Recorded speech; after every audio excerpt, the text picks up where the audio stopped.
he chased the ball. He wasn't a huge fan of holding onto the ball with his mouth for extended periods of time. And you know, towels,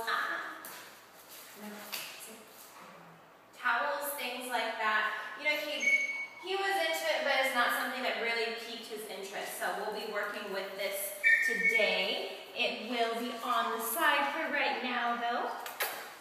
Okay, so no.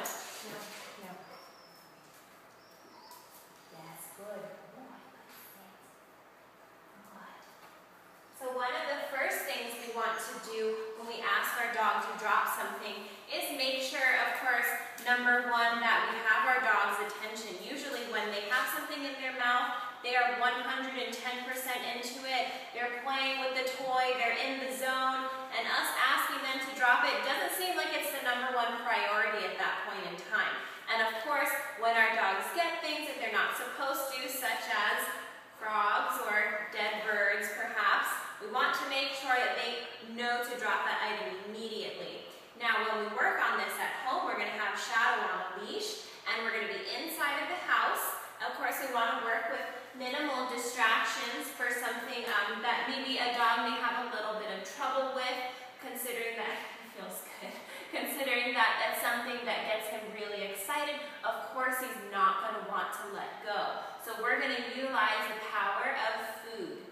Now, if you have a little pouch at home or something, you can stick some treats in and have it hanging on your side, so that way Shadow won't always be watching only your hands, making sure that, oh, does she have food in there now, does she have food in there now? So just having it on your side makes it a convenient location. Now, when we ask him to drop it, Shadow's going to have, of course, the toy to be in his mouth, and when he has it in his mouth, we're going to very gently yet assertively ask him to drop it.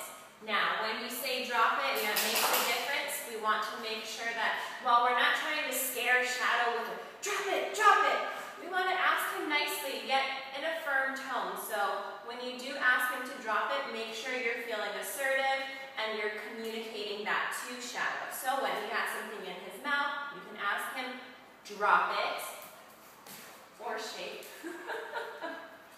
So we're going to work on that right now. Now I have Shadow on a leash. I'm very excited about this one. I'm going to let him take the toy first before I explain. That's it. Good boy. Good.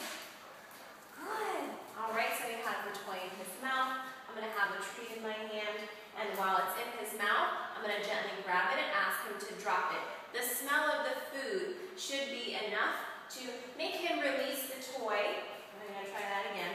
But always remember, when he has something that is of high value in his mind, such as a really special toy or something that he shouldn't have, when we're practicing drop it, we need to possess something that is of higher value than that specific item. So food would be of more value. Oops. He had to go. We're going to continue this video. I'll be right back.